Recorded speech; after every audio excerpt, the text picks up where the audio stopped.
As Joe always says, he made this up himself. When life gives you lemons, make lemonade. We'll talk about that on Comic Book Cat. That's right. Joe did come up with that phrase. Also, he came up with low grade is better than no grade. He also came up with E pluribus union or something like. Joe, just come on the show. My good friend, co-host and partner in crime, shaking his head. You didn't come up with any of those. I didn't come up with any of those. I appreciate the You're a wise man, and you're humble too. But let's be honest, you did. Yes. No, I didn't. I appreciate you attributing these great things to me, but they were not me, unfortunately. Okay, so says you, but you know what? I have a different opinion on that. Facts are facts, opinions are opinions, and my opinion is you came up with those phrases. Now, as we can see from the thumbnail and also the Instagram posts on the Instagrams, we are grateful. We are celebrating Thanksgiving this week. We are grateful for those of you in the States. It's what you're thankful for. It's not attached to what the history says it was or what have you, but it's about being grateful. And we are grateful to you, the audience, because, again, we would not be doing that without you. That is facts. We love having fun with you on a Sunday night. We love that you are here. 15 million people, Joe, are here right now at the beginning of the show. It's absolutely outstanding. Amazing. Absolutely outstanding. So we appreciate you. We hope you appreciate us a quarter of how much we appreciate you. Is that well put, Joe? It is very well put. Because we appreciate you more than you appreciate us. True. And one person I know that's in the audience is not going to appreciate me at all tonight. One person that I tried to upload something for, and it just is not working. We'll talk about that later. Let's just have a love fest right now and get into the news, because there's actually some news. We've got more news each week. Once that actor strike is over, we're getting castings. Oh, we forgot about a major casting. Oh, my gosh, Joe, just do your thing, and I'm going to we'll try to make this right, because we forgot one other piece of news. Okay, so let's get into the first news story, this time on the DC side of things. The pieces are falling into place regarding James Gunn and Peter Safran's new DC universe. And the newest addition to that world is, I'm going to pronounce this wrong, someone correct me, Anna Nogueira. I'm going to assume that sounds great to me. I'm trying to put together another slate here for one of our things. But you do it. I'll talk slower. The writer-actress has been tapped to script the upcoming Supergirl Woman of Tomorrow project based on Tom King's recent comic book run. Previously, she was tapped to write a different Supergirl spinoff featuring the version that appeared in the Flash film, but that project was scrapped following the hiring of Gunn and Safran to herald this new DC universe. No word yet on whether or not Sasha Calle will continue in the role. She was the actor that portrayed Supergirl in the Flash movie. But I'll keep my fingers crossed. I thought she was great. Really, really awesome. And a lot of people, really liked her, despite her not even, not necessarily having the same look as Supergirl in the comics, usually portrayed as a blonde character. Sasha Calle obviously has a darker brunette hair. I thought she did a great job in the role. Very convincing, great at the the action scenes as well as the dialogue. So I hope she continues. We'll have to wait and see, but I've got some hope for this future. I know Dan De La Torre. He's anti-gun, but I got some hope. He's very skeptical on this, and honestly, I love seeing things move forward as well. I think Safran and Gunn are going to put together a wonderful DC universe. We need to put all of our biases, which you, me, and Chris were very biased about those movies, but in our collective opinion, they were not good. There was more bad than there was good. There was good, Joe. Am I right? There was some good. Yeah, the first Wonder Woman movie. A lot of bad. Oh. Yeah, a lot of bad. So again, their track record's horrible at WB. Let's hope the executives don't think that they're the smartest ones in the room, and we'll get to move on to some greener pastures, as they say. I think that's another term that you came up with as well, Joe. Moving on to the next piece of news. Yeah, right? Yeah, you did, because you were a farmer at one point. Yep, that's definitely true. Not made up whatsoever. No. Anyways, moving on. All right, on to the next piece of news. We're going from DC over to Marvel here. Sony will continue their attempt, that's what I'm going to call it, at building a cohesive Spider-Man universe with February's Madam Web. The trailer dropped just this week, but the buzz was fairly minimal, mainly due to the lackluster performance of the last few Sony releases. Dakota Johnson's Web will be backed by a trio of Spider-Women: Julia Carpenter, Anya Corazon, and Maddie Franklin, while younger versions of Ben and May Parker will also appear as part of the cast. The film also seems to be based on some interesting like time-bending premise, probably related to Madam Web's, psychic premonition ability. But despite these factors, fans do not seem too convinced this film will be any better than Morbius. Let's hope for the best. As we always say on this show, we want these movies to succeed. We want them to be good. We're never rooting for them to have, bad ratings, bad box office. We want them to be good. But again, with Sony's track record, we are, definitely taking it in stride before we, get really excited about this movie. Okay, here's what I'm going to say to this. It's actually a nice segue into another one of your phrases, which is, you fool me once, shame on you. Fool me twice, shame on me, right? Joe yes. Came up with that phrase as well. But fool me once was the Venom 2 trailer. I was like, oh, this is going to be awesome. Oh, that was a stinker. Fool me twice, Morbius trailer. Yep. Oh, this is going to be awesome. Fool me 3 times. I'm not allowing you to do it, Sony. No. Oh, yeah. He worked with my mother. And they were researching spiders. Like, come on. Seriously. I don't believe in you, Sony. Just give it up. Give it all Marvel. Give it back for free, because of the stink that you put on this whole thing, it makes me angry. Did I express myself well enough? And I really hate that they're utilizing so many characters in this movie that I want to see. Like, I've been saying this for a while, that, Anya Corazon and Maddie Franklin, as well as Silk, are like 3 super underrated spider, female spider characters. Spider-Gwen gets a huge spotlight. Obviously, Jessica Drew was the original Spider-Woman. She's going to be, a fan favorite and stuff.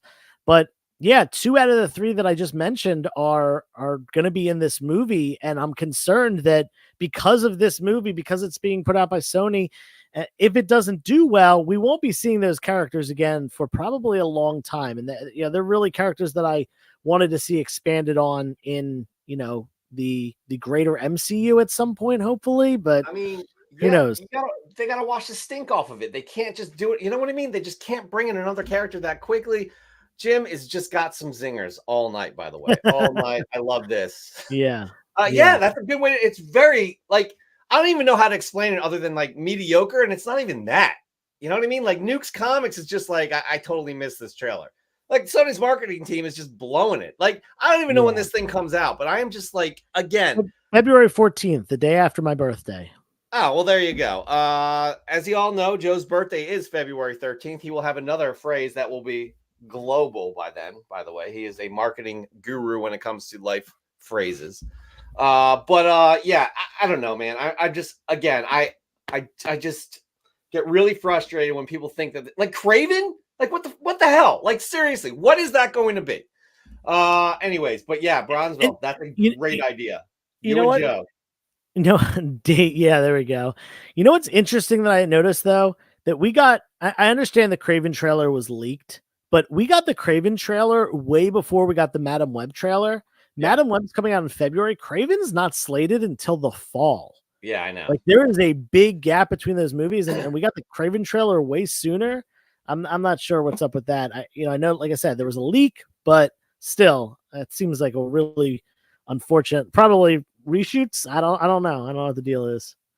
Who knows, man? Anyways, just let's wipe the stink off real quick and move on to the next one. Yes, yes. So we went from Marvel to DC. We're going to stick with Marvel, but this one seems to be some more positive news. Yes. This one pertaining to the actual MCU. Marvel Studios is trying a new release plan with the next Disney Plus installment, What If Season 2. This series will drop 1 episode per day for the week and a half surrounding. What's that? I like it. I love it. I like it too. 1 episode per day for the week and a half surrounding the Christmas holiday, instead of the typical 1 per week model that they've been using for everything else.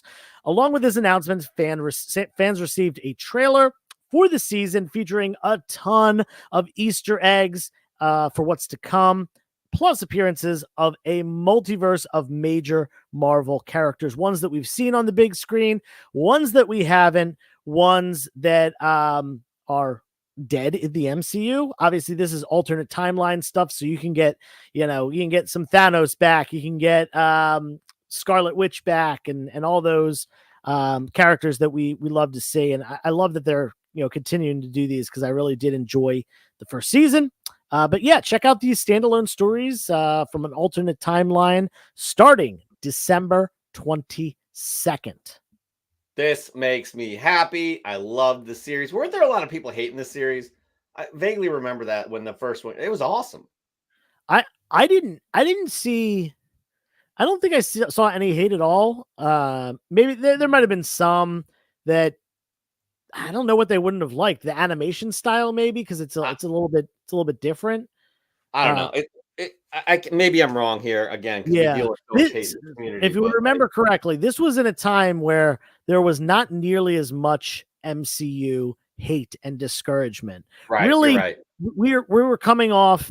This was, I believe, sometime in 2020, maybe early 2020. No, it was. I feel like it was last summer, to be honest. No, dude. This was back at my old house. So at least 2 years ago. No, it was not during COVID. What? I don't want to fight you over this, but I may. It was 100% when I lived in my old house.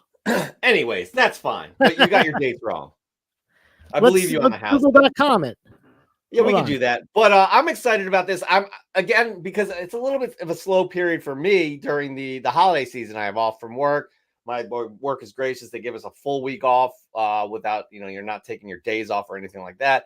So I'm going to be able to just enjoy this every single. So Jeff, this show came out August 11th of 2021. Right. You said 2020.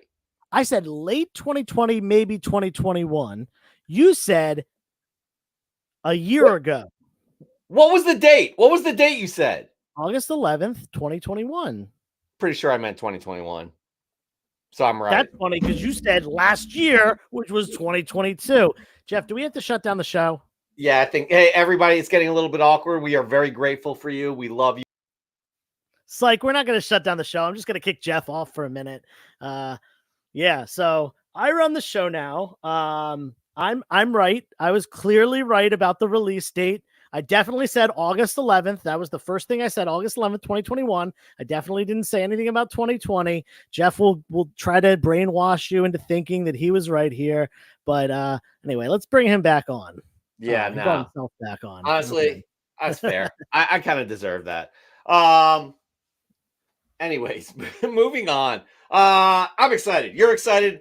Let us know what you think in the chat. Also, by the way, we're very grateful for you. We'd be even more grateful for you if you liked this video. Josh's Comics 01, get on, everybody. Let's get a lot of thumbs up, and also subscribe if you haven't yet. You know what I mean? Yes, this is you did. We both tried to. We did it again. We just both tried to highlight this. Your comment. We both found it funny at the same time, which is kind of interesting. Anyways, moving on to this is the news piece. How could we have forgotten this news piece, Joseph? You said there was a cast. Oh, right. Is this confirmed? It's the trades have reported it, so I do believe it's confirmed. Like, I'm talking Variety or Deadline or Hollywood Reporter. Okay, we're not talking about giant freaking robot, right? No, hell no.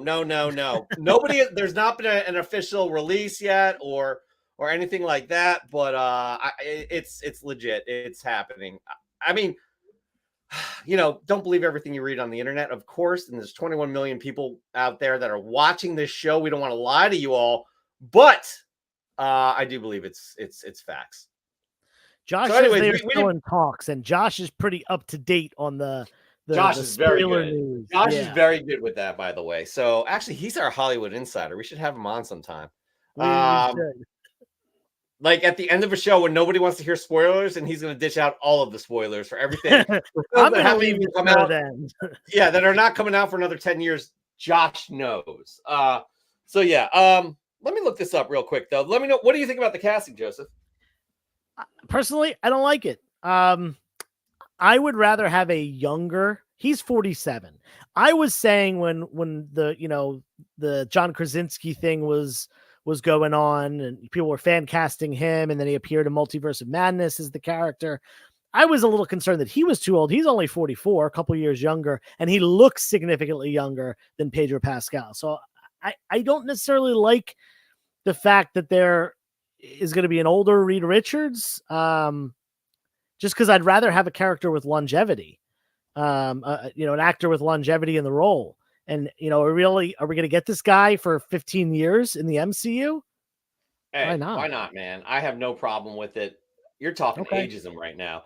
But we got Deadline, Pedro Pascal to play Reed Richards in Marvel's Fantastic Four. Variety, Fantastic Four eyes Pedro Pascal to play Mr. Fantastic. Yeah, so it's not like confirmed, but it's if Deadline's going out there on a limb and saying that, I think it's pretty good. I think he's gonna be. I love him as an actor. I think he's great in everything he does. He's great, absolutely. Horrible films. I think he's gonna crush this. I think we have to trust, because you have to admit, the casting has been on point with the MCU. Give me one bad casting. One bad casting from the MCU. Are we specifically MCU? Just the MCU. That's what I'm saying. There's not been a bad casting in the MCU, is what I am saying. I don't. Are we talking about for a major hero? Yeah. Anything. There's some villains that I haven't liked. Go ahead. I don't. Because of the actor? Yeah. Okay, that's fair. That's fair. I'll tell you this. Say Adam Warlock, but that was. I thought he was a good casting. I thought. Oh, Jim said it. I thought Adam Warlock was a good casting. I thought it was a great casting, actually. Taskmaster as a chick is not really casting. That's bending the genders. That was how the character was written. That exactly. wasn't. Rhodey was not bad. It's not bad casting, in my opinion. I mean, you guys can all have, but again, these are, Terrence Howard is Rhodey. I don't agree with this. Yeah, I don't either. Gore, I thought was great. I thought What's His Face was great. Yeah, he was like the only good part of that movie. Yeah. And again, what you guys are all suggesting, I don't agree with. I didn't like Zoe, whatever her name is, as in the Marvels. You know what? I'm ashamed to say this. I have not seen the Marvels yet. Oh, okay. Time. I'm going to say the actor's name, Zoe something. I don't agree with this either. I thought she was. She hasn't had a time to shine yet. She hasn't been in much, but what I've seen, yeah, I thought I did not like Riri in Black Panther. Okay, that's fine. But you had to really go back there and think about it. You know what I mean? Like, again, I think they have.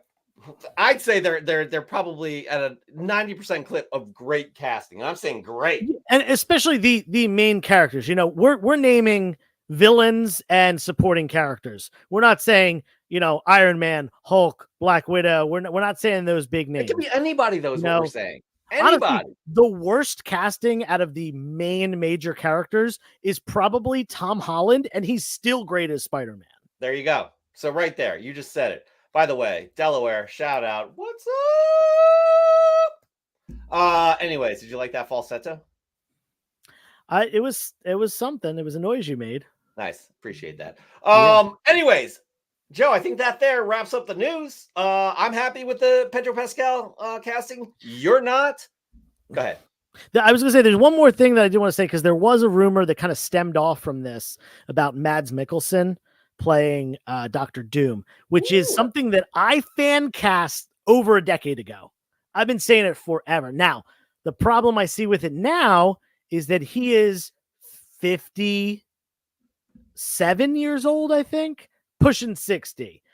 I don't want a Dr. Doom who's 57, pushing 60 now, because again, I want this character to be around and in a bunch of movies for 10, 15 plus years. Fair. Okay. And at that point, he's in his mid 60s. No thanks. I'd rather a younger Doom. You know what? Did you have a problem with James Earl Jones playing Darth Vader? He just voiced him. Still. No. Thank you. I'll agree with this, though. But that does not mean Tom Holland was a bad casting. Right. Andrew Garfield, and I've been saying this for a while, and we're going to go off topic for a second, and then we're going to go right back to saying hi to these wonderful people. Andrew Garfield is better not only than Tom Holland, but I will say this, better at Spider-Man and Peter Parker than Tobey Maguire. He is the best Spider-Man and best Peter. I'm going to agree with that as well. And I hate agreeing with you, but I am going to agree with that for sure. Anyways. We've insulted the 57-year-old member of our audience. Yeah, Jim. And Jim, I think, is lying about his age there, too. No, he's 57. Okay. Unless he's been lying to me for 2 years since I've met him. Listen, Jim, I just think you could go for Dr. Doom as well. So get yourself an agent, get out there, hit the what's the phrase you made up about hitting the pavement or something like that? When the foot hits the pavement, then you're gonna get the pavement. I don't think that was it. Anyways, that's real close. Smith, Doom. I never said that. Anyways, can you delete that comment? Is that a way to put user in timeout? I just realized there's he deserved that too. Anyways, I just took over. We're gonna end the news though. That was a great news segment. I'm gonna bring my good friend, partner in crime, and co-host of the show, Joseph, back in. You deserve that. But let's just say hi, because again, this is about being grateful, and we are grateful to you, the fine people that make up this community, that make this the most popular live YouTube show on a Sunday night about comic books ever in the history of YouTube and comic books and shows. Am I right, Joe? It's the truth. It is a statistical fact. Because 23 million people are watching us. And if you guys have not hit the like or subscribe button, shame on you. Because we're grateful for you. And you're just turning your backs, basically sticking a knife in us, in our backs. Not, you know what I mean, right, Joe? Yeah. But Joe, you know what? I'm grateful for you. And you know what happens every week? I'm the guy that says hello to people when you're dying to say hello to people. I am. So guess what, Joe? I get to do it this week. And you're letting me know now, right before I'm about to do it. Don't mess this up. Before that, though, Paul, what is this noise? Why are you saying this? Explain yourself. And welcome to the show. All right, ready? I got to crack my fingers because that's what I need to do in order to scroll back far enough to say goodbye to everyone. All right, we got Nikita Kare, Nukes Comics, 360 Comics. That's me. I'm saying hi to myself, and that is okay. It's allowed here. We pat ourselves on the back here at Comic Book Canon. We got P. Keel in the house. Josh's Comics giving the big yeehaw. We got Bronzeville Comics talking about sucking a lolly. Like, that is the recent drama of the comic book community. We got, ready for it, Jeff? Bond. Yeah. Paul Bond. Yeah, I think it's better when you lead it, actually. We just did a really good job right there. Was it? It seemed rough to me. Anyway, Dr. Plagueis in the house. We got an On the Hunt to show from him later. Of course, we've got the super fan of all super fans when it comes to the Thunderbolts, Jordan Norrie. We have proof of that tonight as well. More proof of that. We do. We have very much proof of that tonight. And we've got Raw Dog Comics in the house. And anybody else? Scrolling. Did I say hi to Nukes already? I'm not sure, but I'll do it again if I didn't yet. We got our very gracious sponsor, Spider Dude. We'll talk about that later when we get to the segment that they sponsor, fresh from the comic shop. We got the Goonish Lurker in the house, and that might be it. Nope, it's not. I lied. We got Constantino Lorada, and that might be it. More. Let's see. Oh no, well, we got a couple more. I'm good. off. I like the juice, the energy you got going here. I'm pumping. BMW fan 86. Hit everybody and say hello to everybody. You're quitting before it's over. I'm not quitting. I promise I'm not quitting. Yo, BMW, aka Tom. We've got the Pope of the Chili Town. Check this guy out on Sundays on Instagram. And that might be, nope, it's not. We got one late addition to the Say Hello to Us column here. We got Splash Page Comics, which is a name that I don't recognize. No, I don't either. But hello and thank you. Welcome to the party. And look at that. We got another one. Dante saying hello, hello, hello. And last but not least, the immortal Scruffy coming at us from Canada. Absolutely. Joe, that was a great job. How'd you feel about that? I feel very great about my accomplishments here on the Canon.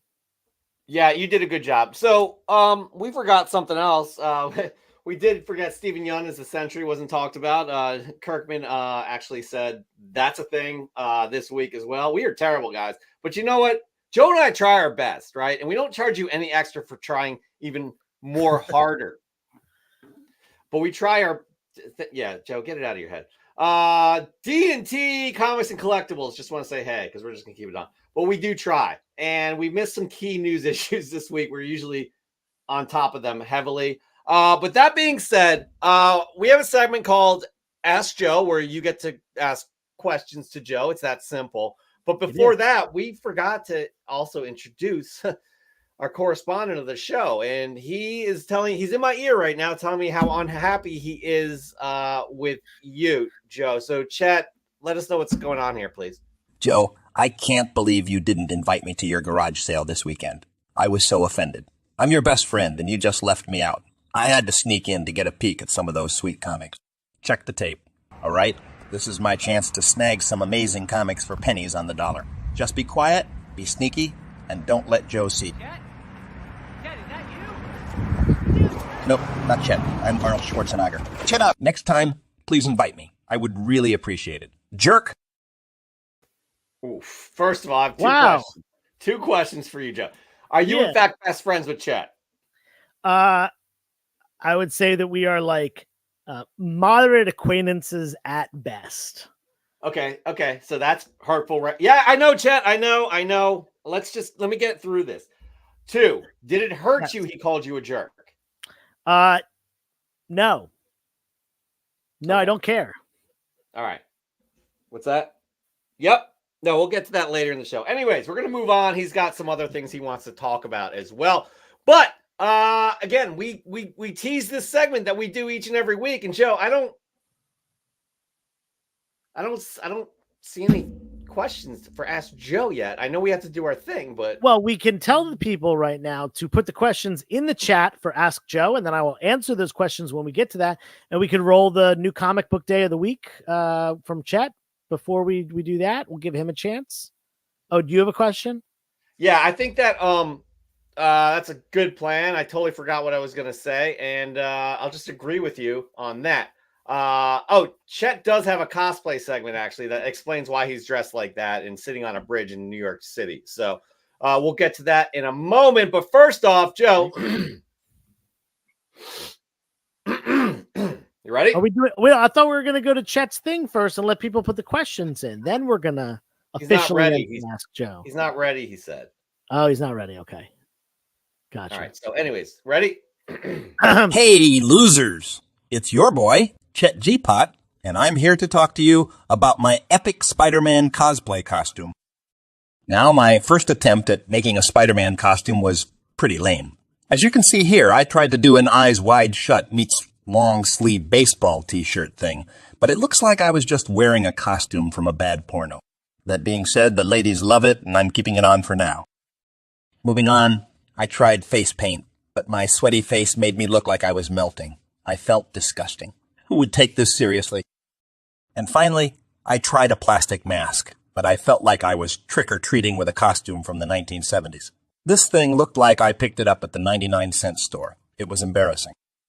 But then, on my fourth try, I finally nailed it. I created this amazing Spider-Man variant costume that is both comfortable and stylish. It's like I'm wearing a second skin. And the best part is I can let my hair flow free. This costume is a symbol of my love for Spider-Man. It's a symbol of my creativity. And it's a symbol of my superiority over all other Spider-Man cosplayers.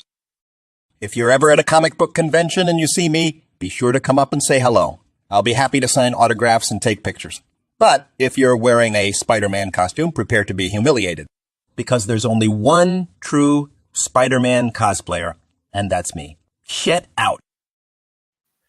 He really wanted to jump in there, so we do have Joe questions now. But yes, that is Chet wanted to share his Spider-Man cosplay and all that went into what it is now. And as you can see, he lets his hair out. You know what I mean? He lets his hair out. I mean, can we consider him as a Spider-Man variant? Is that possible? Spider Chet. I mean, what Earth is this? If all, you know what I mean? Like, has anybody designated what Earth this is? Earth, our Earth? Yeah, because right there we got a Spidey variant. Okay, we're Earth 69420, and that's our Chet variant, Chet Spider variant, Spider Chet. He shoots grape soda out of his web shooters. Hold on, I'm doing this as my alias. Oh God, Jeff Bell. Thank you, D&T Comics and Collectibles. You beat me to it. Let's all remember that, even though we're gonna forget by tomorrow. That's what it is. Anyways, Joe. First of all, again, I just want to remind everybody, we're super grateful for you. That's why we're having this Thanksgiving Day special. Yeah, we are. A few days before Thanksgiving. And what's special about us is that how much we're reminding you of how grateful we are. Joe, I'm stumbling on words. Say it more eloquently. Yeah, we're happy that and thankful that all of you are here, whether you come every single week like a lot of you do, or you pop in every once in a while, or you catch it on the rewind, or you submit to, Fresh from the Comic Shop or one of the other segments. On the hunt. On the hunt. We got that coming up. Or you like our posts on Instagram or whatever. We appreciate you. We thank you. If you weren't here, if you weren't coming back week to week and submitting week to week, we wouldn't be doing this. We would have given up a long time ago on this dream of having the greatest Sunday evening, 8 p.m. Eastern time YouTube channel about comic books called Comic Book Canon. But we are still here because of you. So thank you very much. Do you remember, Joe, when I called you first when the show started? It said, Joe, nobody's going to watch us. Nobody's going to like me. Nobody's going to. And you're like, stick to it, buddy. Just stick to it. And that didn't happen. Stick to it. And now 25 million of you are watching live right now concurrently. It is amazing how dreams come true. Anyways, Joe, you ready? Yes. Ready. Here we go. And Ask Joe.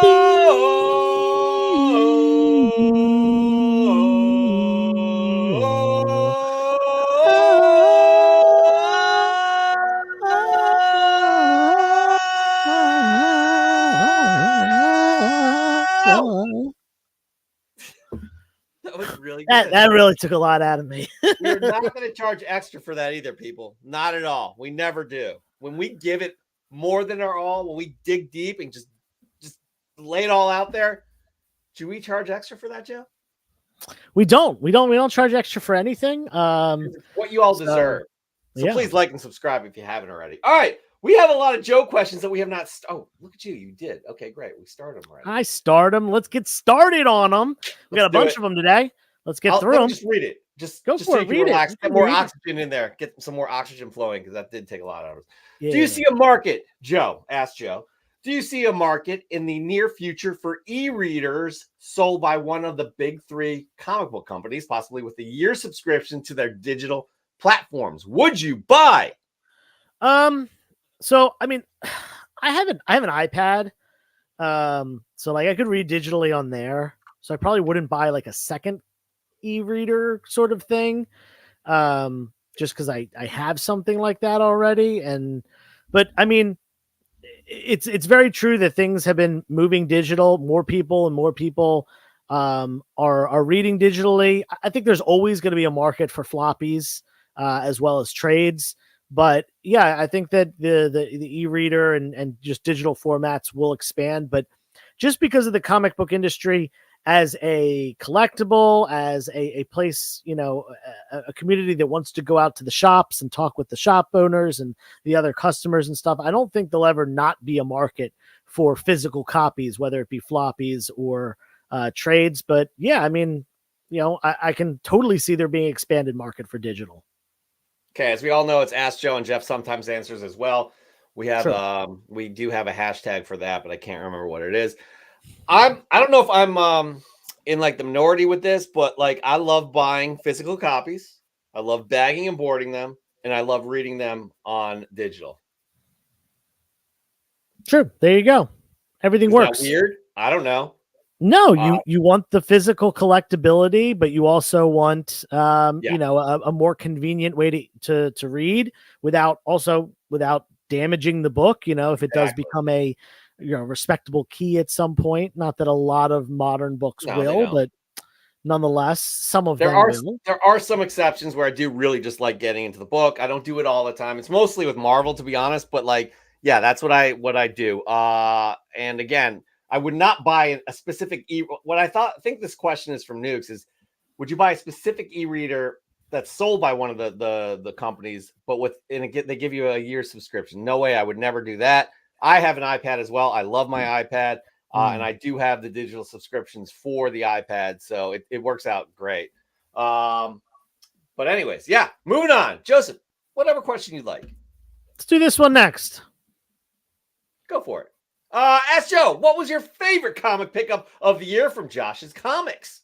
So it's tough to say. I did show off a couple weeks ago that Golden Age Batman book that is the second appearance and first cover appearance of Two-Face.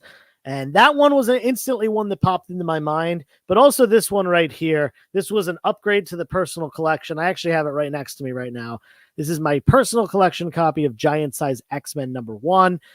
X-Men being, my favorite team in all of comics and my favorite character. His first appearance was in this book, Nightcrawler. Definitely a major underrated character. I don't hear a lot of people talk about him being their favorite, but Giant Size X-Men #1. Again, this was a personal collection upgrade that I got earlier this year, probably in the spring. That was, I don't know if that's definitely top of the list #1, but it's definitely up there. I mean, come on, that's a classic issue especially for a man who's the biggest Nightcrawler fan that I know of. Actually, you're the only Nightcrawler fan that I know of. But I do want to point that out. I also want to point out something real quick with Josh as well. Ask Joe and Jeff. CBC is probably better. That's what we're going to go with. So anyways, moving on, Joe. Wow. Moving on. What do we got next? Which one? We got this one next. When can D&T come on CBC? We'll have to have you on sometime. So we dropped the ball pretty bad. A month ago, we were like, all right, we've got this person lined up, this person, a couple reschedules, a couple lost touch with people. And we have both been very busy in our personal lives as well. So those things come first. Family comes first, all that. So we will, hopefully we'll be picking up the ball again and getting it rolling in 2024. We do require a fee. It's depending on what you bring to the show, anywhere from $3,000 to $10,000. Obviously, we have 21 million people watching us now, so right, it would behoove you to pay us. We also do accept pesos. Yes, but we're getting into like the incremental number from pesos to US dollar, USD, as they say. It's kind of crazy. Joe, you ever do one of those pay to play venues in your band days? Absolutely not. Oh God, living in LA, that's what you kind of have to do. That is, I came up mostly in the DIY punk scene, and that is like the most frowned upon. Like if you do one of those shows, you might not get booked for other shows. Like people won't book your band if they know you do pay to play shows. So yeah, I wish we had that solidarity there in LA, but there's so many bands. Anybody jumps at the chance to play like the Troubadour or the Whiskey or anything like that. And I remember one show, I think it was at the Whiskey, where we set up, we did sound check, we were in the green room. Yeah. And then the manager that night goes, all right, guys, it's us and like two other bands. All right, guys, we need you guys to go wait outside in line. We're like, what are you talking about? We're the band, we're playing here. Nope. Need you to wait outside in line. They wanted us to wait outside in line to add more people to the line for our own show. And what did we do, Joe? Left. We waited in line. You did? Oh my God. So pathetic. Dude. I got kicked out of a band one time, a band that I was in, not really like a punk band, hardcore punk, like my normal stuff. It was more of like a metal band. And I got kicked out of the band because I refused to play shows like that. And they had these aspirations of doing these pay to play shows. And then the big headliner band being like, yo, you guys are so good, get on our record label. And they thought that was going to happen. And no, that didn't not happen worth it. Nope. Not worth it at all. Not worth it. Anyways, we're getting off topic. Joe, I have a box of undistributed Amazing Spider-Man 361s and all have grabber holes. How would that affect the grade of each book? So that is a super common printing error with ASM 361. The grabber holes, for those of you who don't know, if you look at the kind of the bottom inch of a comic book, you might see little puncture holes on the pages. I'm not talking about on the cover. Sometimes they're on the cover, but they're typically on the inside. That is very, very common on that book. They were rushing through printing as many copies of that book as possible. You know, ASM, super popular. 91 print runs were really high. We got a first appearance of a new character, the first major new symbiote after Venom. So that is a very common printing error on this book. It does not really affect the grade because it is a printing error. I shouldn't say it doesn't affect the grade. It doesn't affect the grade in taking it down from a 9.8. It will keep it from getting a 9.9 or a 10, but it will not keep the book from getting a 9.8. I've seen plenty of copies of that book and plenty of other books with those grabber holes get 9.8s. Oh, so it's pretty much a non-factor, which is great. Yeah, it's a printing error. Printing errors are not counted below 9.8. Okay, that's great. That is great. Moving on, we got BMW Fan 86 with the Golden Age horror going up in price. Joe, this is definitely your thing. Do you think it's smart to invest in silver bronze horror? So this is a little bit of a loaded question here. Golden Age horror is a lot different than Silver Age horror, which almost doesn't exist. It's more sci-fi.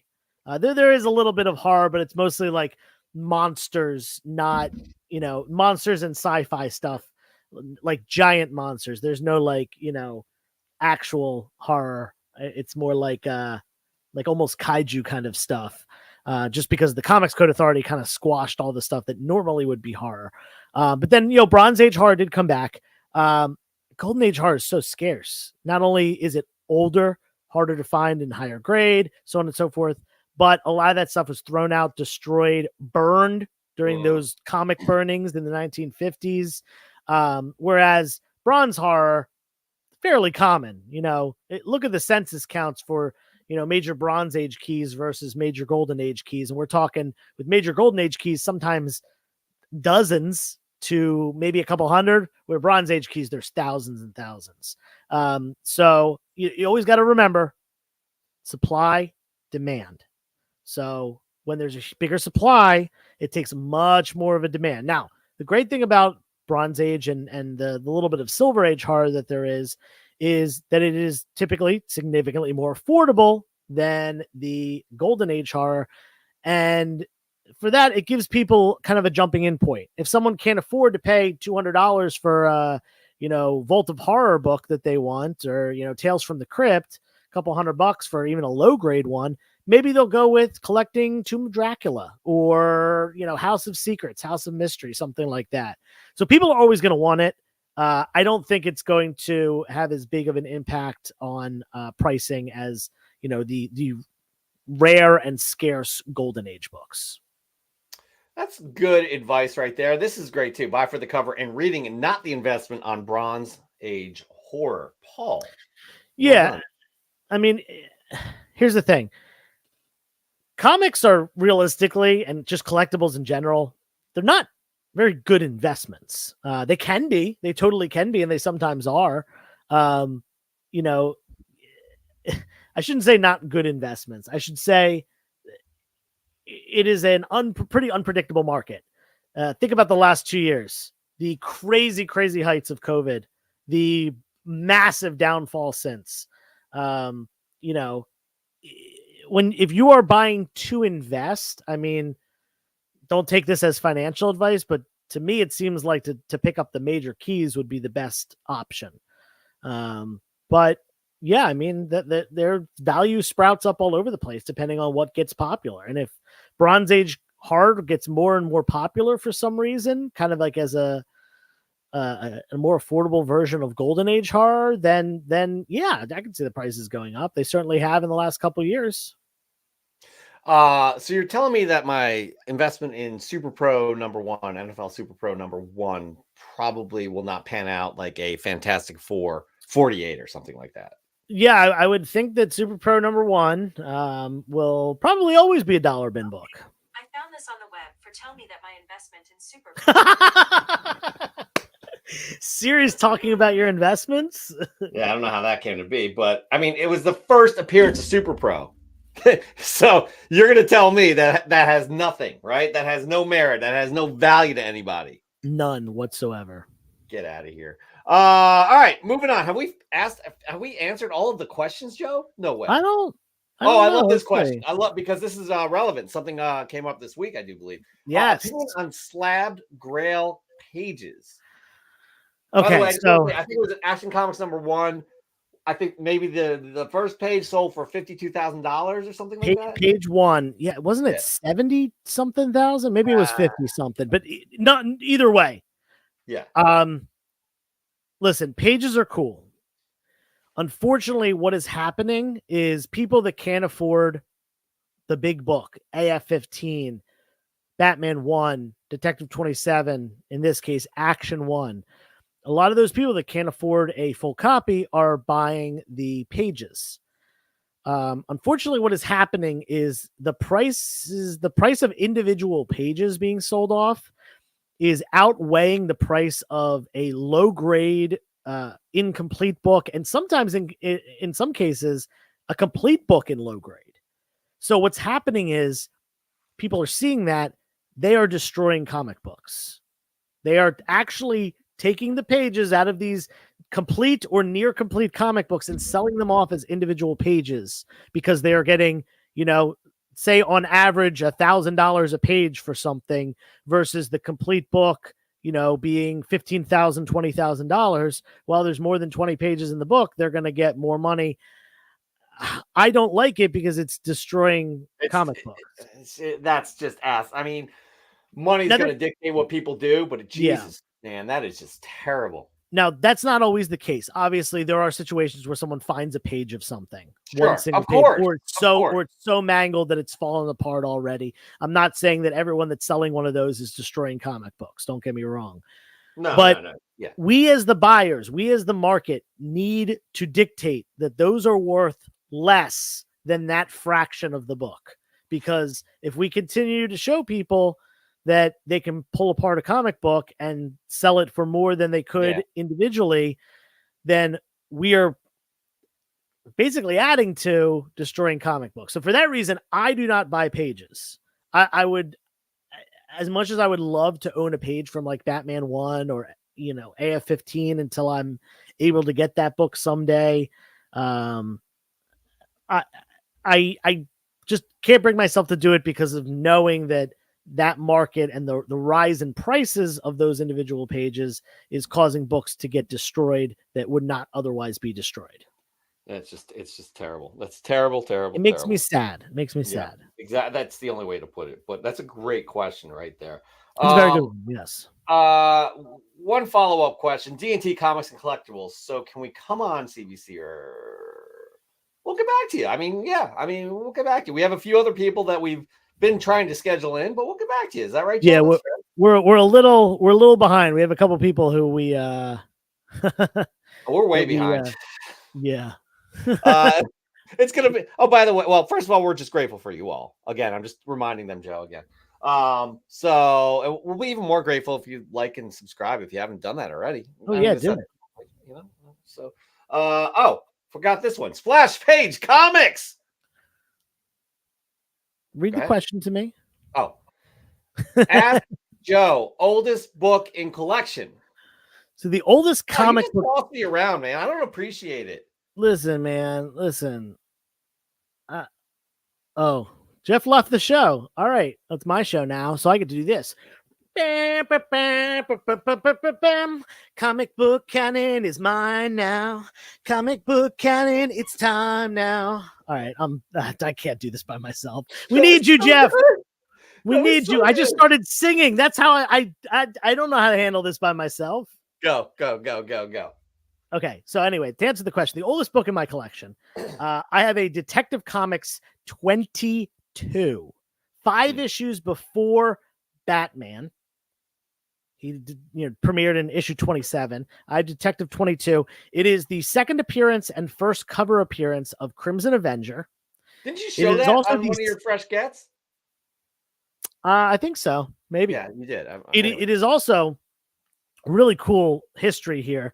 It is the second ever superhero comic book cover. Jeez. After Action Comics #1. The Action Comics #1 came out, but Superman was not on the cover of Action Comics 3, 4, 5, or 6. He didn't return to the cover until 7.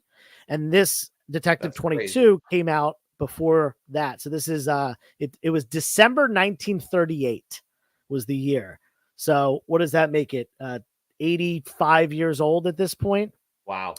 So that is my oldest comic book that I own, and I love it, and I never want to get rid of it, and I got to get it encapsulated at some point to protect and preserve it. It is a 0.5. It's missing the back cover, but for a book like that, I don't care. Okay, I'm just going to ask because it's also Ask Joe. Our answer is Ask Joe and Jeff CBC. I think mine's from the 50s, Joe. Okay. That's pretty good. Thanks. You're like, it's condescending. You're like, oh, that's so cute. The 50s. But it was the unofficial first appearance of Captain Marvel in a DC book. I can't remember. Oh, okay. So yeah. Anyways, I never tell y'all what we're playing on the the TV, but you're open to guess. Woo! Whoa. That's a clue. I'll give everyone a hint. I watched that movie today. That's not really much of a hint unless you know that I watched that movie today. Joe. That's not much of a hint. Go Birds! Go Birds! Anyways, look at P. Keel. Happy birthday to P. Keel. You got it. You got it. Look, there's a lot of hate on this movie. I thought it was fun. Okay? Yeah, it's fine. It's a good movie. It was a good movie. Joe, we talked about it. Much better than Wonder Woman 2.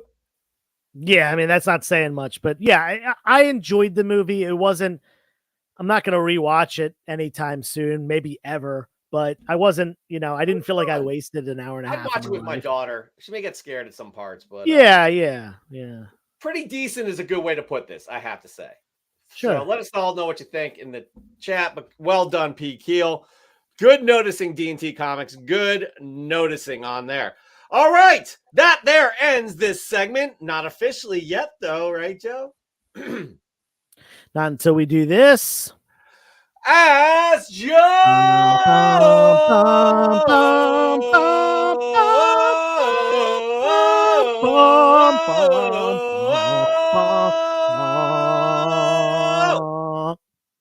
And Jeff. Sorry. Wow. That was excellent right there. All right.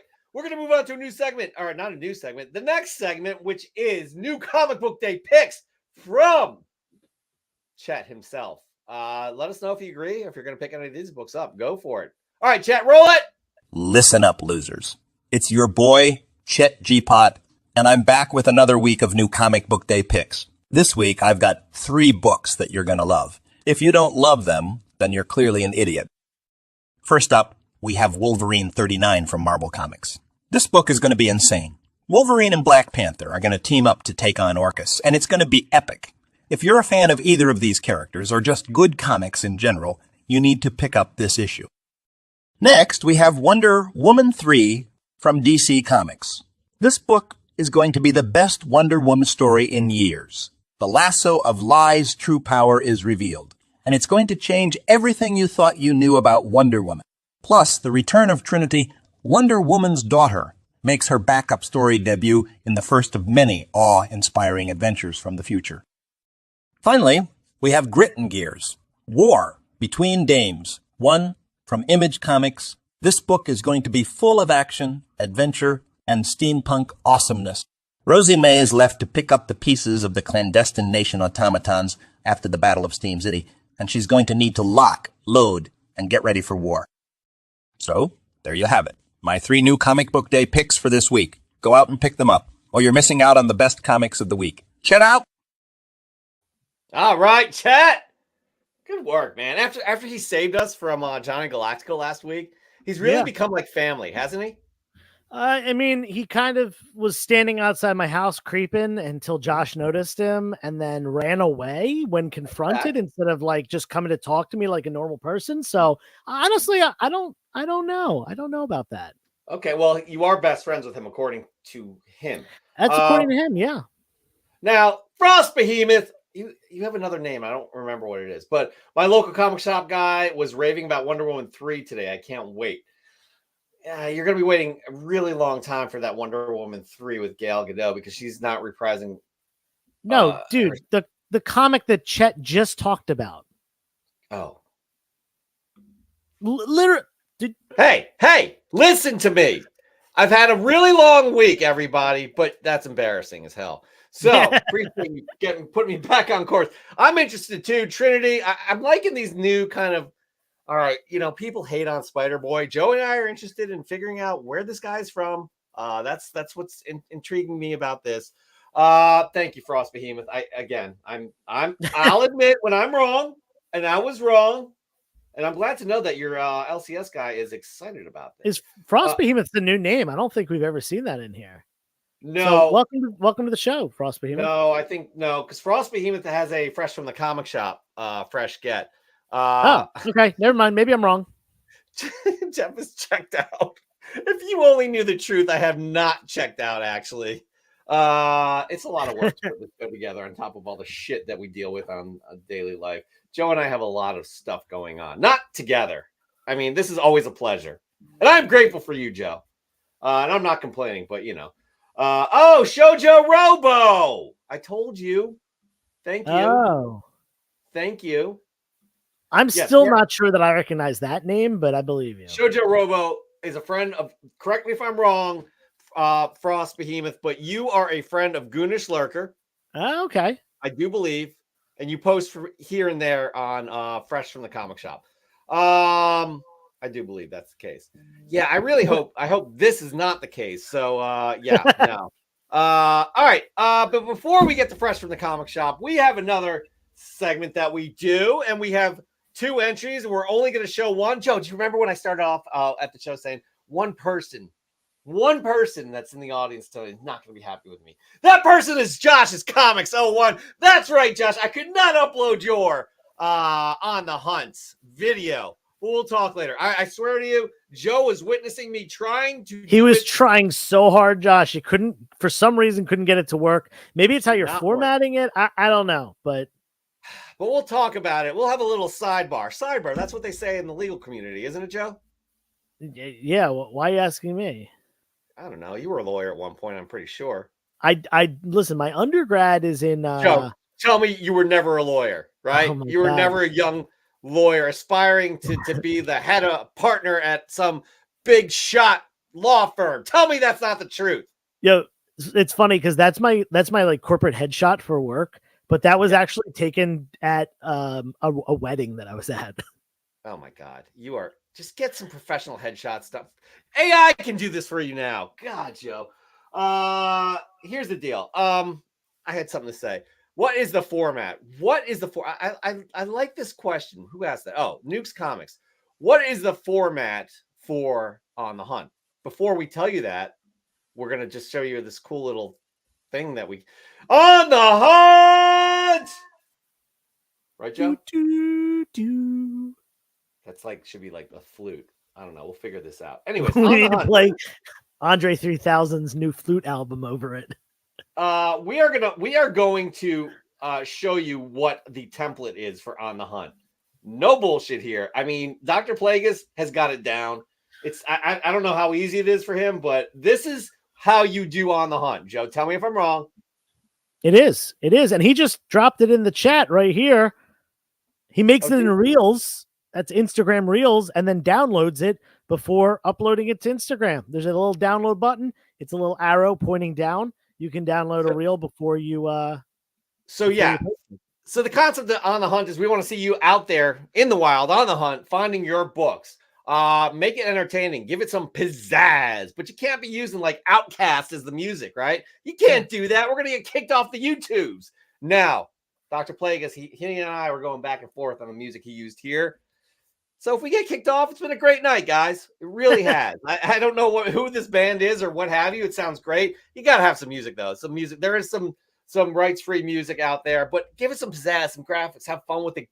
Narrate it like Dr. Plagueis does. Just check this out. This is the template. He has created the template for On the Hunt. Check it out. This week on the Hunt, we start off with some donuts. Gotta butter up the workers. Today I'll be digging through the dollar bins searching for some New Mutants Volume 1 filler. Tons of crap. Endless dollar boxes.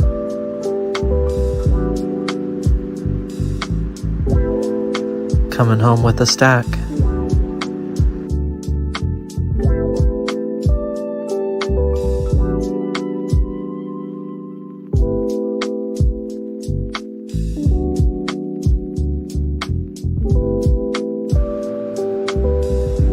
Mission accomplished.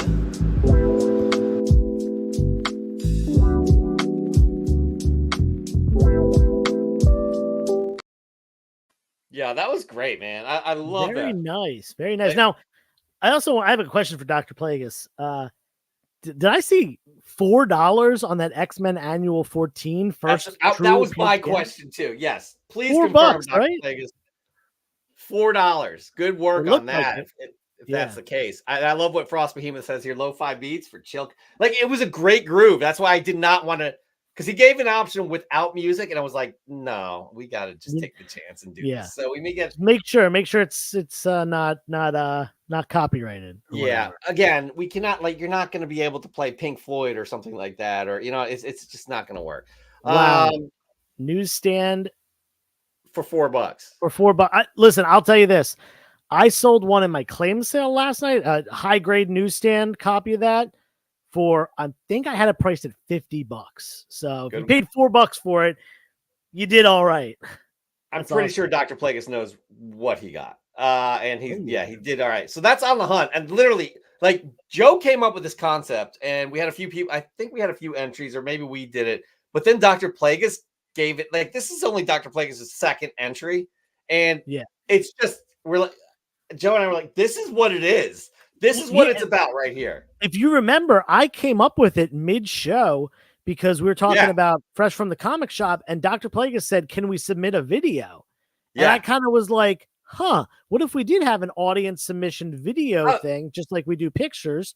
And I mentioned it to you. So really, thanks to Dr. Plagueis, he's the one that gave me the idea for this, for that segment. That's crazy. And now Dr. Plagueis literally scripted the template of what this all is. So great job right there, all around.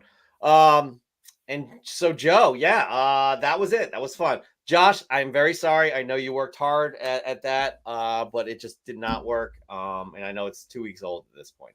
You birthed it. I could just see that baby coming out of your belly, Joe. That's a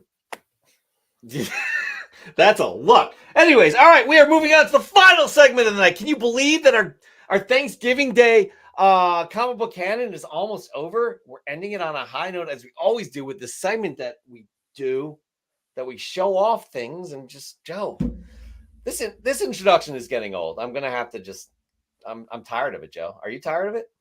I'm not tired of it at all. You want me to keep going like this? I like it when you pretend not to know what it is, despite having done it for the last 2.5 years, and then I get to tell you, and then you get to go right into the description of it. It's great. Yeah. Okay. So we'll play along. Joe, what is it again? I don't remember. It's a segment. What do we do?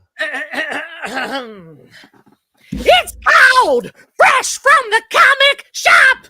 Fly from the pressing salon. That's right. We ask you, the audience, to send us in your fresh gets, and you never disappoint. Each and every week, you send us in these wonderful books you've picked up, and they are new to your collection. They could be 30 years old or 2 days old, but they are new, and you're showing them off here on the show. Now, granted, some of you give like 5-6 submissions a week. We can only show one. Only show one. Just keep that in mind. And if you have a preference, please let us know. But just show them, because not only are you showing it off to this wonderful community, and again, 22 million people are watching right now, so they're going to get to see your submission, but you can win a monthly prize from the great people at EGS Comics Grading Services and Spider Dude Comics. That's right. Spider Dude supplies the book, and EGS grades it. And look at this beautiful book that y'all are competing for the last semifinal spot of November. This beautiful book right here. Oh, yeah. Oh, yeah. Right there. The book of the month, Incredible Hulk, #1, Perez variant. That is right. The November book of the month. That is not it. What the hell is that? Jesus. I am a mess, Joe. You see what I just showed? No, I didn't. Woo. This is what I meant to show.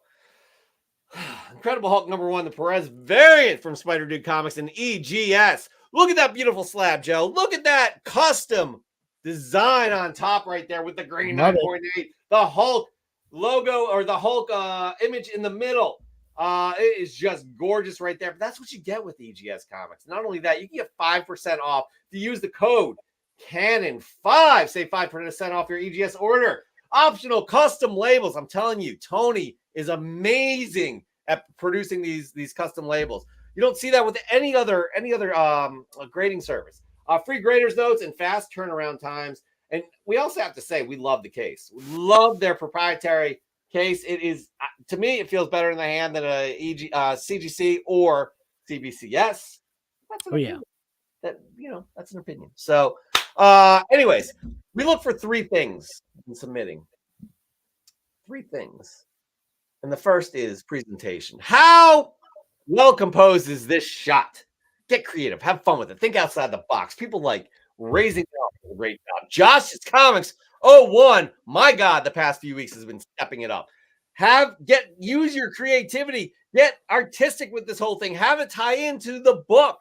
All of the surrounding components. I'm telling you right now, Raising Elm's submission is outstanding. The guy's already won. You can only win once per year, by the way. He's already won. So again, that's fantastic. Joseph, take the second criteria, which is unique. Uniqueness. It's so important. And you know what?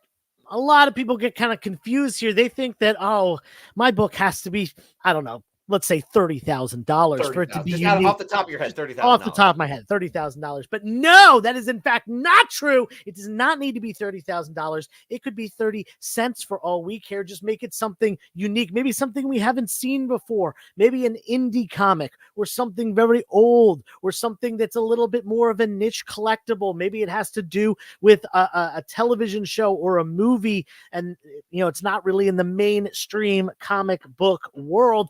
And just whatever it may be, maybe it has art on it. Maybe it has a special signature or a special aspect to it, like a double cover or a Mark Jewelers insert or something like that makes it unique. That's all it has to be. It doesn't have to be $30,000. No. Joe, that is the best effort I've seen you put into anything in your whole entire life. I need a nap now. Yeah, I'm tired. Outstanding.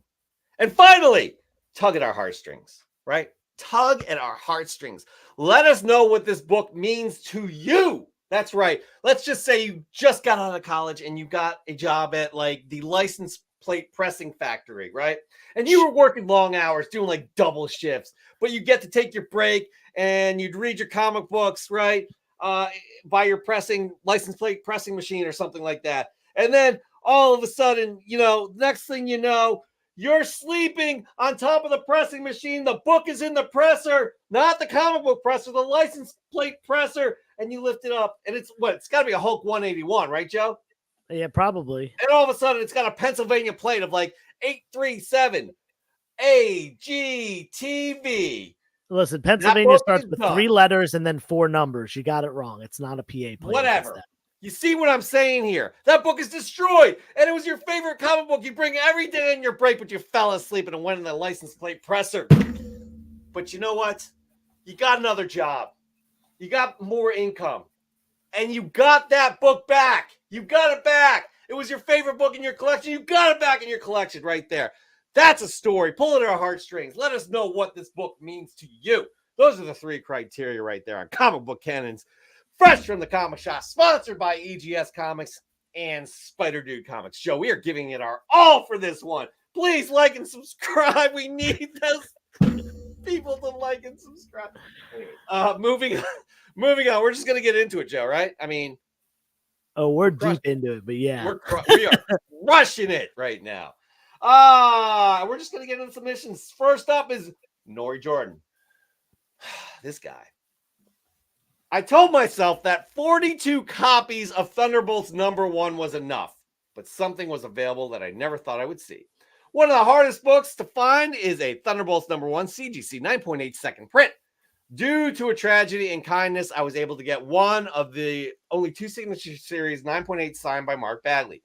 This came from a great man, Owen Harris, who sadly passed away, but his sister Melissa was kind enough to send me the book a year later.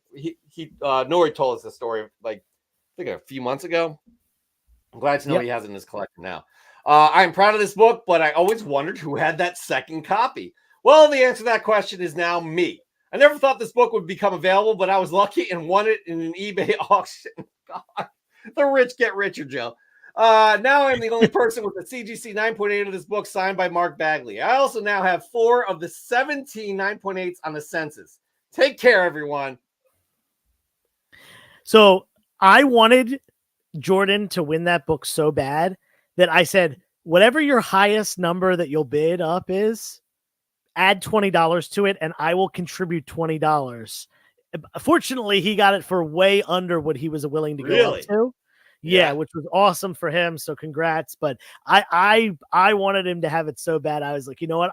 I'm ready to throw some money in on this just to get it in his hands. It's incredible. Like, it's incredible, his collection of Thunderbolt. We need to do, like, literally the news media needs to do interview segments on him. He needs to walk the red carpet of Thunderbolts film. It is just amazing. It's incredible. We don't know anybody like you, Nori. Keep being you. Next up, we really want Mark Lineker to keep being him with this Wonder Woman book. Wonder Woman is great, but Wonder Woman Bondage covers are even better. Issue 207 from 1973 with a classic cover by Rick Estrada and Vince Colletta starts a 6-month run featuring rewritten and redrawn stories from the Golden Age. The Wonder Woman creator, he was an interesting dude, and I think he was into this whole bondage thing. I could be wrong, but let us know. I know Mark's here. Let us know in the chat. All right, Joseph, your first fresh get of the week. What do you got? Ooh, yeah, okay, so this is pretty topical with that Madam Web trailer. I did not know this existed. I collect a lot of things, and one of the things I collect is comic books from when I was a kid. And one thing that I grabbed when I was a kid was Spider-Man Volume 2, which includes the first appearance of Maddie Franklin. It says Amazing Spider-Man Volume 2. And I also collected her solo Spider-Woman run from 1999. Now, I had never seen this until it came into collection recently. I did not know, but back in 1999, issue #1 of Spider-Woman had a variant cover. This variant cover is also not even listed on Key Collector, which I found weird because this is a key. It's the first solo Maddie Franklin Spider-Woman. It's also her origin story. And this, for some reason, is not on Key Collector. for this book. But I saw it and I was like, that's interesting. Pulled it out, looked at the date, saw 1999. I was like, is this a variant? Was this like a giveaway or something? I don't know. But anyway, I have it and it is staying in my personal collection. Very happy to have that. We would consider that as a unique book. It is a unique book. Would it be $30,000? It's not $30,000. There you go. It might be 10. Well, listen, we're happy. And Dan De La Torre, just to let you know, we're grateful for you because this is the Thanksgiving Day special on Comic Book Canon. I just want to say that. I hope you're doing okay. They made a whole movie about William Marston, the creator of Wonder Woman, his particular fetishes and kinks. It's called Professor Marston and the Wonder Woman. Wow. I think I recall that actually. All right, moving on. Who do we have? Oh, we got two from P. Keel. Loving this right here, by the way. Just because of it's his birthday. This is this week's right here. Well, I turned 50 years old today. Here's my birthday haul, and hope I get another 50 more years to be a kid at heart. Yo, you're straight up 80s kid, no doubt about that. With what you got going on here, I commented as such. I love what he's doing here, Joseph. And this was also sent in, and it was it counts for this week because he sent it in after, or we were live or something like that. I love this. I'm a little biased because I love Void Rivals, I love Transformers, and I love G.I. Joe. Void Rivals number 5, the 150. Bought it at a local comic shop. Picture with my late brother's lunchbox and our childhood books and his Hiss tank. Y'all don't know that Hiss tank is the Cobra tank. Okay. I love that. It says in the right there, right side of the screen. Next to the Void Rivals, below the Transformers 9.2. But yeah, you are an 80s kid at heart, as am I. Good stuff, P. Keel. Good stuff. Nukes Comics, fresh from the comic shop. Amazing Spider-Man number 1, Trick or Read edition. I picked this up from DBS. Good stuff indeed. I love that cover too, by the way. Romita Jr. is doing some great covers with this series. I always give it props when we talk. Not that kind of props, not props or flops, but you know what I'm saying. Yeah, and everybody wish Pete Keel a happy birthday. Woo! Yeah. Anyways, moving on. I'm going to show you my first fresh get of the week. They're all new books, all moderns to an extent. I'm enjoying this series. One of the ones I read, Paul Bond. Green Lantern number 5. Obviously that's Sinestro right there. You got Hal right down there. It's a good read right here. Hal is getting back into the groove of things with his mysterious ring as well. And Sinestro's son, this is his second appearance, by the way. I'm not saying to get this as a collectible. Who knows? I don't know these days, Joe. You may know better than me, but that's my first fresh get of the week. Angry Otter Comics, what's up? You're a cool kid as well, and we're grateful for you. Thank you. Moving on. Joseph, who do we have next? We got Frost Behemoth, formerly Shoujo Robo. Oh, whoa. There's a big explanation here. Comic Book Canon said, give more details when I posted about Kaiju number 8 on my other account. So buckle up, buckaroos. Over the last couple of years, a good friend and I realized we're both big Sailor Moon geeks. So we started gifting each other stuff as we find it in our collections or move on. I gave her my original box set of the manga when the Eternal Edition started coming out. And yesterday she gave me these novelizations of the anime that she found among her other things. Sailor Moon has always been one of the most important series to me. It's iconic and lasting for a reason. Ever since Naoko Takachi's, I butchered that name, hit began serialization in Kodensha's Shoujo magazine, Nakayoshi, in 1991, it was immensely popular across the genders. When it hit America, it immediately resonated with queer kids and young adults across the country, despite Bandai's attempt to westernize and sterilize it. It was one of my first introductions to queer characters in media, even though Neptune and Uranus were cousins in the English dub of the anime we all knew. It was probably my first introduction to a non-binary character, planting a seed for my own self-discovery, and it was one of my only forays into the early days of fan subs recorded on VHS and sent by mail. I've consumed it in all of its iterations and will always upgrade to whatever latest and greatest edition is released. I could go on for days about all the ways this series is meaningful to me. Shut up and take my money forever, Sailor Moon. Yo, love this submission right there. I didn't know half the stuff I was talking about, to be honest with you. I got the point of how much that means to Frost Behemoth. So that's a love it.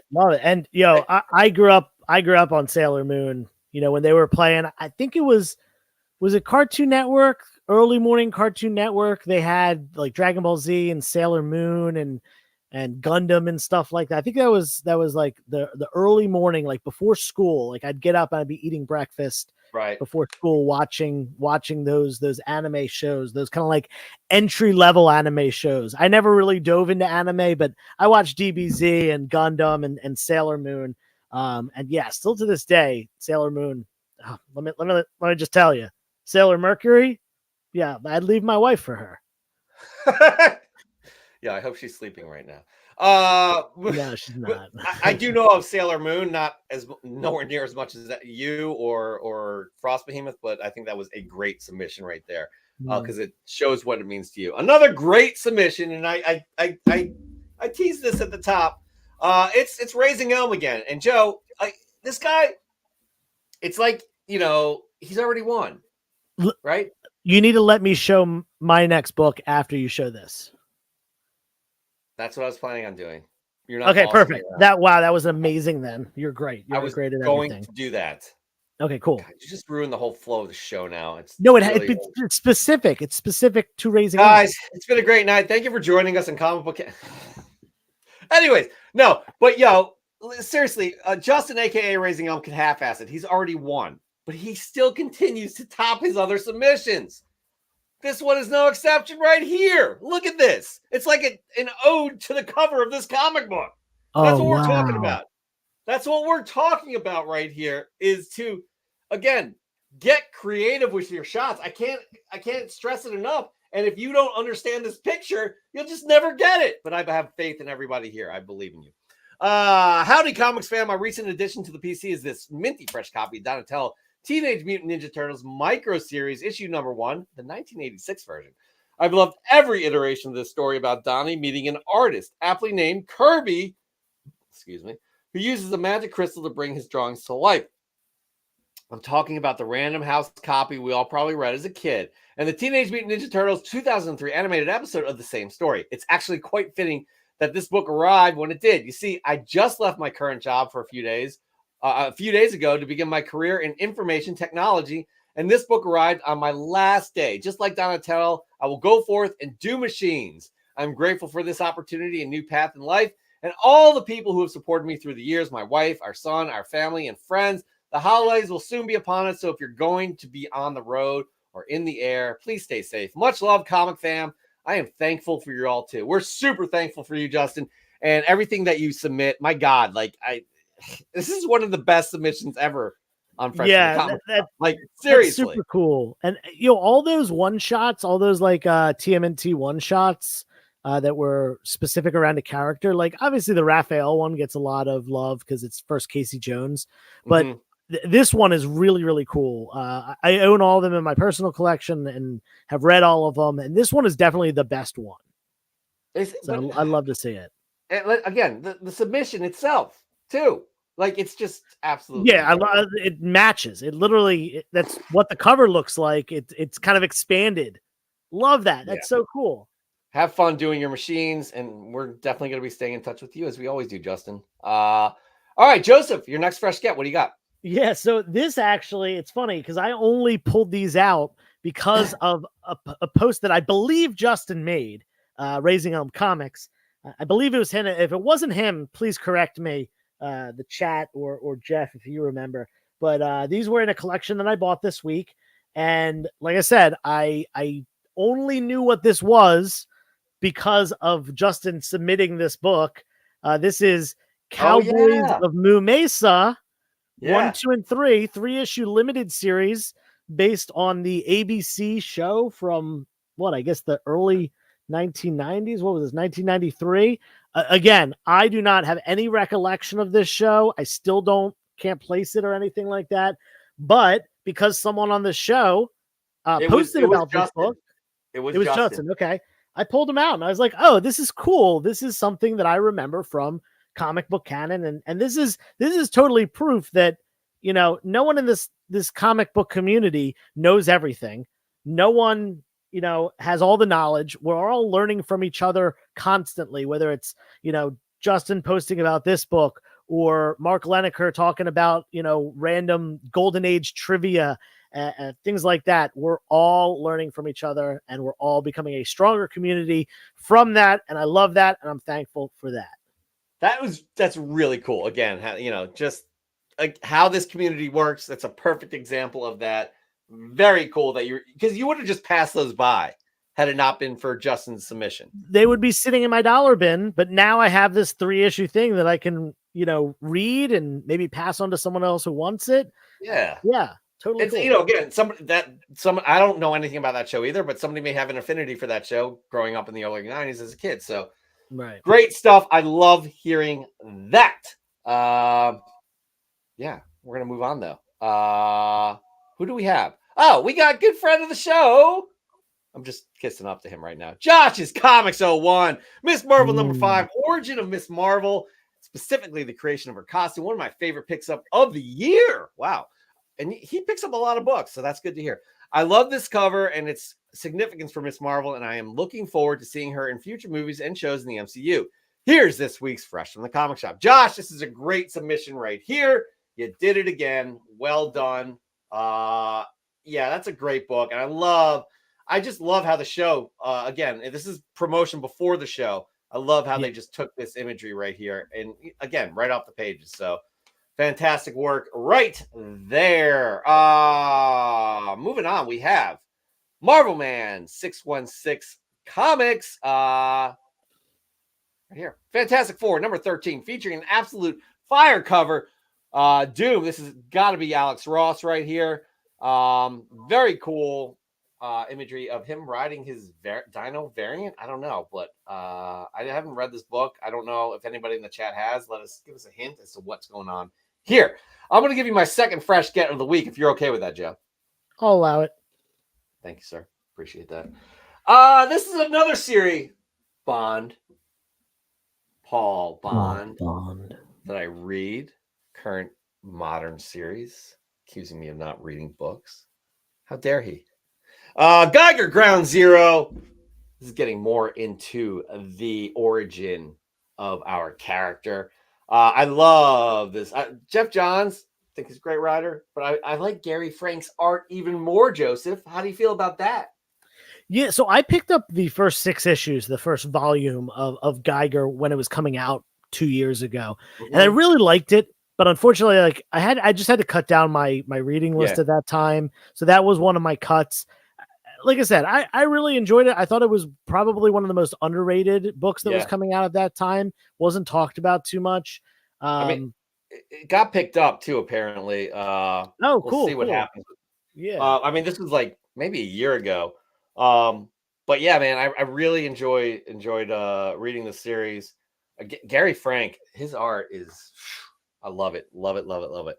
All right. Our last submission of the week. It was a light week this week, and we're grateful for you all. This is how you treat us. I didn't even do my third fresh get yet. We're going to get there. We're going to get there. Okay. Sorry, Joe. I didn't mean to get nasty at you. That is not what I want to show. I think you'll like this one, Joe. Comic Demon. Some more older comic book day books and more great homage covers. Vampirilla will always be added to this Comic Demons collection hoard. I think I don't know how much older they are, but you have a magazine-sized edition over there on the left-hand side. There's some people that really love their Vampirilla. Look at you writing things down. True. Joseph, your last fresh get of the week. What do you got? This is a cool one. This is you would call this Silver Age if you go strictly by first appearance of Flash, Barry Allen being the start of the Silver Age. But for me, I cut up the Silver Age a little bit because DC's Silver Age clearly starts then, but I don't think Marvel's Silver Age really started until 1961 when Fantastic Four. So this is kind of that in between, that 5-year gap between the first Flash and the first Fantastic Four. So I call this late Golden Age, but you can call it early Silver Age if you want. I don't care. It's Atlas Comics. It's Journey into Mystery 51. So this is pre-Thor, Journey into Mystery. This was actually from another member of the comic book community. Every once in a while, he hits me up. His name is Tree McGee. I forget what the number is. Tree McGee 87. He's posted in here before. He's done some submissions, and whenever he needs some money for a new collectible, wants to buy a big grail, wants to buy a record that he wants because he collects records as well, he usually hits me up and sells me some comic books that he has that he doesn't want anymore. And this was one of them. I bought a bundle from him this week, and this came in there, Journey in Mystery 51. It's got a really cool robot cover here, 1959 on this, Atlas Comics, just a couple years before the inception of Marvel Comics. And yeah, love this cover, the black background, all the bright yellows and stuff like that with the trade dress and, going around the robot. And robot on a rampage. It looks, cliche, but it presents well. It looks nice. Yeah, it's actually, you can't see it here. There's a lot of like small tears and spine splits and stuff like this. It's probably like a 2 or a 3, but it definitely looks nicer. Yeah, than that like 2. It's probably honestly a 2 or a 2.5, but it looks nicer than that. That looks excellent, man. Good pickup right there. Good stuff, sir. Good stuff. All right. I'm going to give you my last fresh sketch of the week, and then we have a hard decision to make. We do. But here we go. Now, Pete Keel, you are a child of the 80s, as am I. And this is okay. So I picked Paul. I read this one too, buddy. Okay. Talking about I don't read comic books. God. G.I. Joe 301. This is the first issue from the Skybound, aka Image imprint. So I haven't read a G.I. Joe issue in a long time, and I was a bit lost. I was hoping that this was going to be in the Energon universe, but I guess I'm wrong about that. Somebody let me know in the chat. But I know they're releasing Duke and Cobra Commander and things like that within the Energon universe. However, let me tell you a story, guys. I picked this up. The facsimile of G.I. Joe #1. Ooh. Not only did I picked it up, and I was very happy, Joe. You know why? I don't pick up facsimile. What's that? Is that the facsimile of #1, or is that just an homage cover? Oh no, that's the facsimile. Okay, yeah, gotcha. But it says Skybound. You see that? That's pretty cool. Yeah, that's pretty cool. But it's everything else is there. And Joe, I don't pick up many facsimiles, so I open the page up, and what do you know? You got your newsprint. Oh, is that normal for facsimiles? I don't know, but no, that was nice. No, I don't think it is. That's awesome, actually. A nice little detail right there. Another thing I got to say, and this would probably be, something we consider as pulling at the heartstrings. This book means a lot to me because as a collector, this was the first big book I bought back in the day as a kid. Big book. I spent $20 on issue #1. Woo. That was my first big back issue that I purchased. So I don't know what happened. I guess in college maybe I sold it off or whatever, but beer money. Yeah, you gotta have it, man, if you drink. But I'm excited to have this. I talked to you, Joe. I'm probably looking to get an original a copy of this. But I started reading this again. I don't remember when I had it as to the story or anything like that, but it's not I literally got excited when it was like newsprint pages. I was like, oh my god, that's and listen, I'll say this. You don't get that kind of quality, the newsprint page from facsimiles from Marvel or DC. That's only going to be only going to be indie companies that are going to do that. Remembered what was the book that Kirkman released during COVID, and it was newsprint. It was like issue 7 of a book that never had been produced before.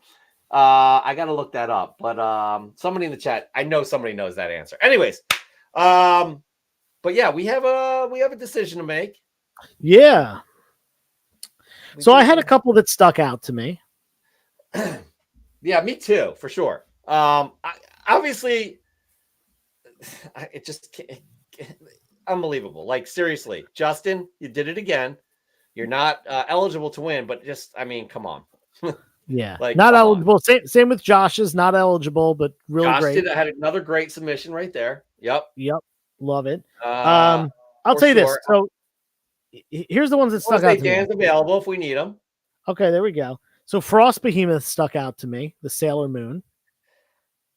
Big time to me. It hit a chord because of what it meant to them, right? What it meant in terms of discovering themselves in a way. And I thought that was very meaningful. I don't know much about anime, but for me, that went a long way in terms of being open about who you are, how you found yourself, and what this character means to you. So that's a big deal. And that struck a chord with me. Yeah, and I think it's cool that, a lot of people find identity, whether it's cultural identity, ethnic identity, gender identity, whatever it may be, orientation wise, they find that stuff in, a lot of times in media that maybe wasn't, I shouldn't say it wasn't intended, but it isn't glaringly obvious that it is, it connects people to that. But sometimes, maybe it's the way it's written, maybe it wasn't intentional, maybe it wasn't. I just love that people can find those identities and find that connection within, these stories that, are a cartoon from the, 80s and early 90s. That's so cool to me. So that was one that stood out. Really cool setup with the picture as well. It showcased a couple different pieces of memorabilia as far as Sailor Moon goes. So that's always cool when there are little added parts in. Another one I loved was Comic Demons Vampirella. I do believe Comic Demon is not eligible. Oh, not eligible. Okay. I'm a sucker for homage. I called it, by the way. Yeah. So Comic Demon won. I don't remember Comic Demon winning, but maybe it was last year then, but I'm pretty sure they've won before, but I could be wrong. Let's see how this plays out. Plays out. Did you have any other on your list? Okay, I did. Go for it. Kill, not because it's his birthday. Yes. This one right here, I mean, it hits all the notes for me. Transformers, G.I. Joe, and Void Rivals. So I'm a little biased in a way, but again, also, an homage to his brother. I guess his late brother. Is how he said. So I guess he's passed away. But that really, I thought I like this as well. Yeah, it's super cool because as we've talked about on the show so much, because you're the #1 Void Rivals fan in the world. You're basically the Nori Jordan of Void Rivals. That is absolutely not true. If I was, I would have I do not have every cover issue. I have every issue. But what I'm saying is, Void Rivals combines those two universes into the Energon universe. And I love that they were back there. They were kind of looming behind the Void Rivals in the middle. That's mom and dad back there with the kid in the front. And then, like I said, with the Frost Behemoth Sailor Moon, those extra pieces, those the lunchbox and the I guess it was a figure of a tank or whatever. Very, very cool setup, and and a great story to go along with it. For me, it's between those two. For me, it's between the Frost Giants, or sorry, Frost Behemoths Sailor Moon setup, and P. Keel's G.I. Joe and Transformers. Are you leaning one way or the other on those? I'm leaning heavily one way. Yes. Me too. Are we leaning the same way? Are we leaning towards I have a feeling we're going to find that out in the next 30 seconds. Okay. Should we just say it? Yeah, on that. So go 3, 2, 1, then say it, right? 3, 2, 1, say. Okay, ready? All right, ready? 3, 2, 1. Frost Behemoth. Yes. Okay, cool. We agreed. Congratulations, Frost Behemoth. You are moving on to the semifinals of November. Everybody, I'm going to say something. It's been my fault we haven't had any of those semifinals, but we have to have them this week because we need to pick a winner for November to win this amazing book, courtesy of EGS and Spider Dude Comics, this Incredible Hulk George Perez variant. Look at this slab, everybody. It is out. outstanding. Again, we're truly thankful. This is no bullshit. We're very tongue-in-cheek a lot of the times. You have to be when you have 21 million people watching you. But we are truly grateful to be able to spend every Sunday and wherever else. Joe, you run into people a lot at the shows. I'm scared to go to shows. I owe a lot of people money, and they're violent. That's not true. But again, it's just a great community we're all a part of. Very appreciative. We are not going to be live next week. I mean, we are not going to have an episode next week because it's a Thanksgiving weekend. We want you to have a wonderful time with family if you celebrate Thanksgiving. If not, have a wonderful Thursday. Joe, I don't know what more to say. Yeah, I mean, like you said, like we've been talking about the whole show. We're really thankful for all of you coming here every week, or even if you come once a month or once every couple months. It means a lot. I mean,